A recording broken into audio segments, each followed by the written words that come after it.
Wet snow came slantwise across the main, turning the river to dull metal.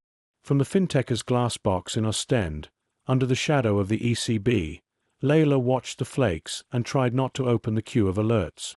Past 9, most floors dark, her floor a humming aquarium of monitors and stale coffee. She finally clicked.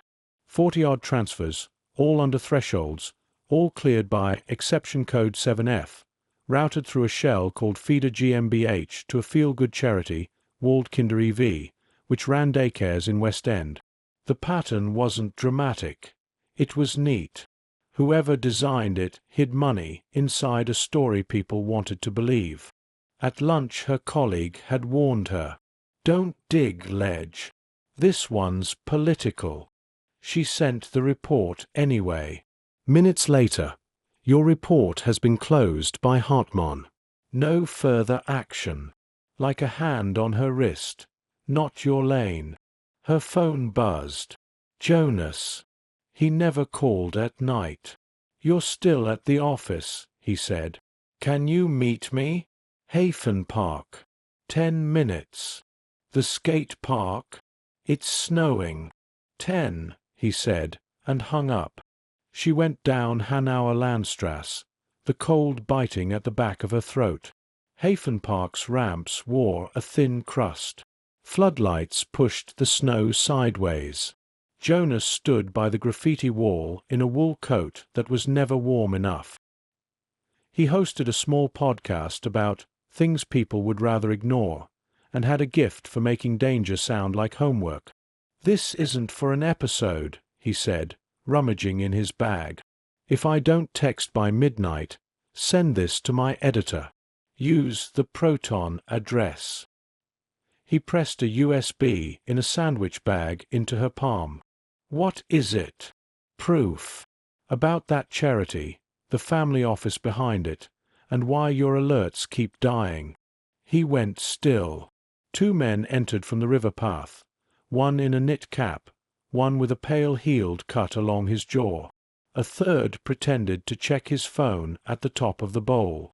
"Walk to Eisener Steg," Jonas said softly. "If I break left, you go right. We lose them in the S-Bahn. I'm not. Go." She moved. Snow squeaked. A tram bell clanged inland. Behind her, footsteps multiplied. Then Jonas ran, and the men ran too. Someone shouted something official. She kept her eyes on the bridge and counted breaths. A cyclist slid and cursed at her in Hessian. A taxi braked. She dove into the back seat. "Hauptbahnhof," she said. The driver took one quick look and floored it. They shot along the river. When she glanced back, the scarred man wasn't running. He was just watching, memorizing her like a teacher on the first day of class. By Sachsenhausen, the adrenaline had turned to cold. In her apartment, she double-locked the door and texted Jonas. The message hung. Finally a half-voicemail arrived, wind and panic and a clipped phrase. "If I," then static. She paced. She opened the laptop. The closed report sat like a bruise. She searched exception code 7F and found nothing. An internal tool listed 7F as restricted, an override that could clear red flags without fingerprints. She messaged Hartmann. Why was alert number 223913 closed? Typing bubbles. Then, "Not your lane. Focus on IBOR tasks." Not your lane. Across the water, the ECB shone like a moored ship. In the glass, she saw a woman stubborn enough to make trouble and scared enough to know it. She dug out an old prepaid phone and a spare USB. The lights opposite went out one by one. A snowplow scraped the embankment. Her intercom buzzed once, then stopped. She didn't move. It buzzed again, then again. A neighbor keying the wrong code, she told herself. The buzzer fell silent. From the street came a soft whistle, the kind people use to signal across noise. It might have been for someone else. She stood very still and listened to her heart slow down. Frankfurt in daylight pretended nothing strange had happened. Joggers along the main, warm bakeries, the white hiss of trams. Layla almost believed Hafen Park had been a dream until she reopened the closed report and saw 7F again. The code book said nothing. An internal tool showed a grey box. Restricted flag. Authorized personnel only. She took the tram to Gallus. Jonas's studio sat above a kebab place.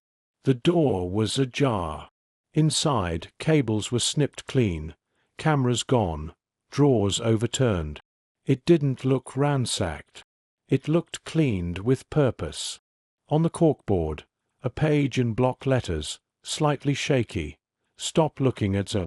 Jonas wouldn't leave a clue that obvious. Under a stack of maps, she found a card for a co-working space called the Exchange. Address on Zeal, 7th floor. Zeal 7F. At Constable watch, she let herself be carried by the crowd. The Exchange's receptionist smiled. "Can I help you?" "I'm meeting Jonas Weber," Layla lied. "He hasn't checked in. Want to leave a note?" "I'll take a day desk," she said. On 7F the desks shone, the plants looked photoshopped, and the view down Zeal made umbrellas look like beetles. She sat with the USB still sealed and searched names. Walled Kinder EV, Feeder GmbH, a family office on Gayalettstrasse with a serif website and no staff page. Her phone vibrated. Unknown number. A calm Frankfurt voice. "If you care about your friend, bring the drive to the Iron Bridge. Midnight. Come alone." The line died.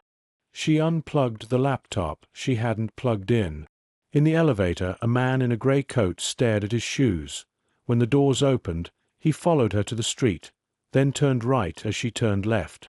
At the cathedral, she slipped into the market, came out on Romerberg, took a side street to the river. At home, she wedged a chair under the handle. Mira texted from her paramedic shift. "Night run. You okay?" "You know how I get when it snows." Layla sent. Mira replied with a snowman and a heart. She gathered 2 phones and 2 drives, the real one and a decoy stuffed with stock photos and a PDF of the tram map. Fake left pocket, real right. Choosing a pocket became a plan. At 11:30 she left, hood up, boots loud in the hush. Eisensteg was iron and geometry and the slow push of the river. A couple kissed under a lamp. A man sang to himself in a pitch too careful to be drunk. He was there before halfway, the man with the healed cut on his jaw, hands in his coat pockets, snow purling on his eyebrows. "You came alone," he said. The voice matched the call, trained calm. "Give me the drive. I want to hear Jonas first. You don't set conditions." 2 shapes detached from the railings and became men. The singer turned to face the city, not drunk. Exits quietly blocked. Layla pictured the ironwork and her own lungs. She raised her left hand and offered the fake. He took it without checking and without drama, like a man collecting a ticket. "Tell your friend to stop telling stories," he said, and the 3 walked toward Sachsenhausen. Not in a hurry, the way people walk when they know who owns the night. Her knees misfired. She gripped the rail and breathed snow. When she could move, she texted the number that had called her. "Got it." No answer. "Don't move," a woman said. She stepped into the light. Early 40s, short dark hair, navy coat under a civilian parka. She held up a badge. "Kriminalpolizei. Inspector Kruger. Am I in trouble? If I wanted to arrest you, we wouldn't be talking on a bridge." Kruger's voice held the patience of bureaucracy. "We know about 7F, the charity, the family office. We don't know where your friend is." "They took the wrong drive," Layla said. "That's the first good news today," Kruger said. Walk with me." They left the bridge by the stairs. Kruger set a pace that suggested she liked answers after arrival. "Someone inside your company is using 7F," she said. "It launders donations and real estate money through the daycare and hides the crumbs in micropayments." "How do you know?" "An informant. And because every city plays the same game with different street names." At Dom/Roma she led them to the U-Bahn. On the platform she stood just inside the camera's view. "Give me the drive," she said. "We can keep you safe." "We find Jonas first," Layla said. "Fine. If I say drop, you drop." They rode to Ostendstrasse and surfaced into air that smelled like cold metal. "Camera caught him leaving his studio at 2, Kruger said. "He got off here and walked toward Osthafen." Warehouses slept behind fences. A forklift beeped unseen. At a corrugated door stenciled with a 4-digit number, Kruger produced a crowbar. "Police," she said, almost apologetic, and levered a side door. Inside, pallets, dust, a corridor of offices. A server rack had a false back.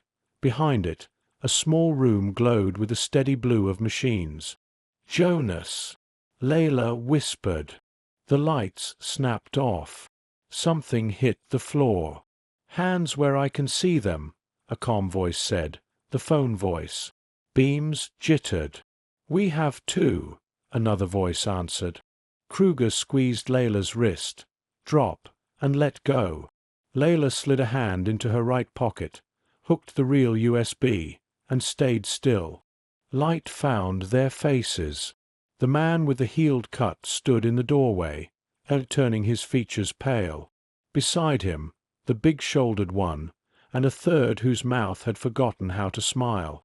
Kruger showed her badge. "Kriminalpolizei."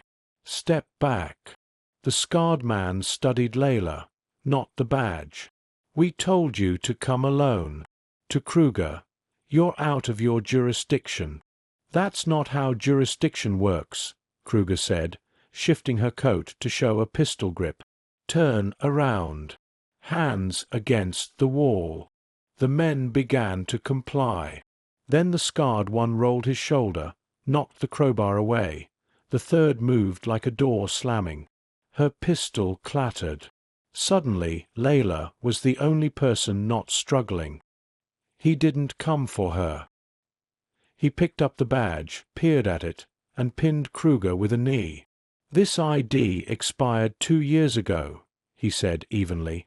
"Inspector Kruger died in 2023, downriver at Florsheim. You've been wearing a dead woman's name." Layla's brain reordered the week. The wrong badge, the dodged uniforms, the careful station choices. "Who are you?" "BKA," he said. "Scholes. We've been trying to get close to your friend. You mugged me on the bridge. I took a useless drive." He jerked his chin at the machines. "He's in there." "Don't give anything to anyone," a voice rasped from beneath the table. Jonas crawled out, face pale, a butterfly bandage on his forehead. "They'll turn it into a task force and a press conference, and we'll be dead inside the paperwork." Sirens grew somewhere, a rising smear of sound. Layla pulled the USB and jammed it into an exposed port. The system accepted it. Directories bloomed. Hartmann emails ordering exceptions, minutes, shell charts, payment schedules, a folder labeled 7F with scripts that sliced transfers into harmless decimals. "Don't copy," the false Kruger said tightly. "Publish. If you copy, they'll call it stolen. If you publish, it just exists." It felt right.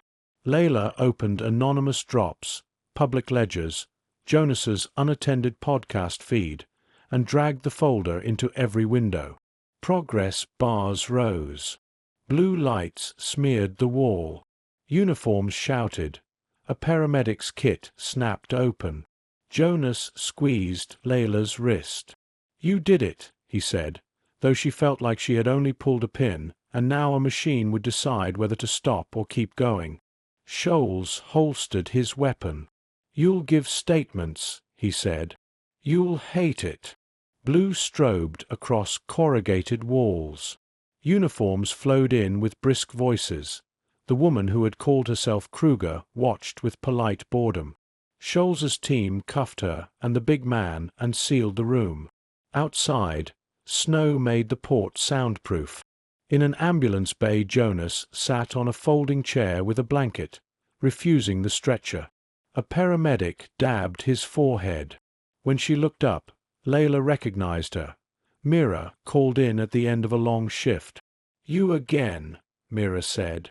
You only text during storms. I'll explain later, Layla said. Scholes joined them. Up close, the scar on his jaw looked like two stories badly stitched together. The uploads propagated, he said. Your drive is in places we can't call back. It will keep some people in their apartments.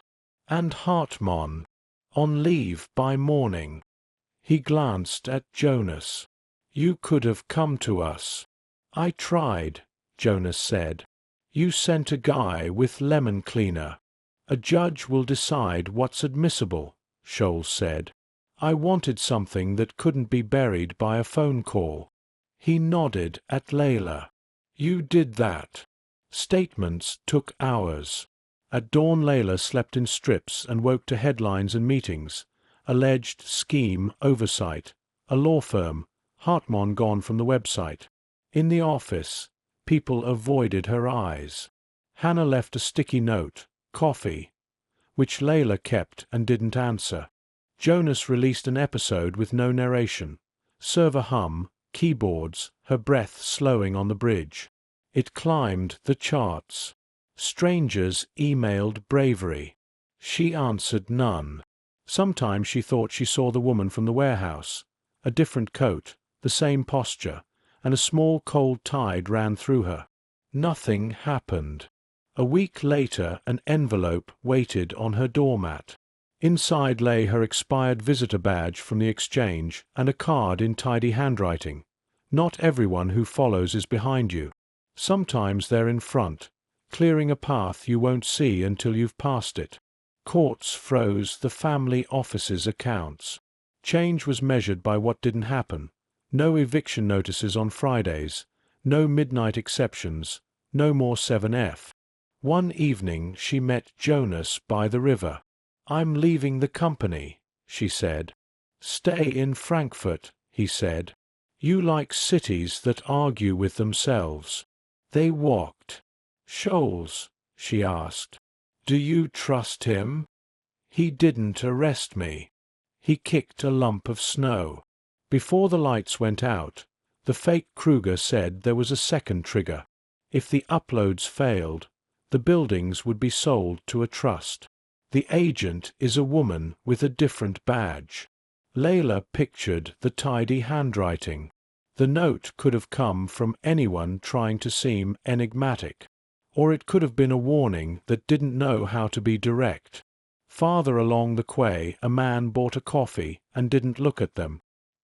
He had a healed cut along his jaw. He lifted the paper cup in a gesture that could have been a greeting or just thanks. I think, Jonas said, we were useful to people we'll never meet. I think so too.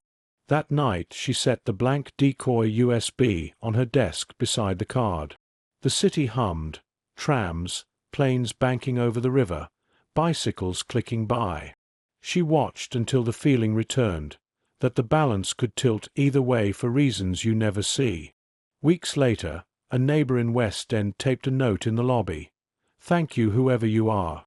It stayed a day before management removed it. The snow melted. The river kept moving.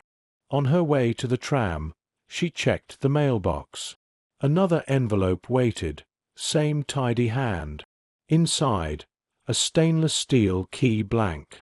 No note. She turned it in her fingers. A key that opened nothing yet. or something already opened that didn't look like it. She tucked it into her coat and went to work, where alerts were only numbers until someone decided they were stories.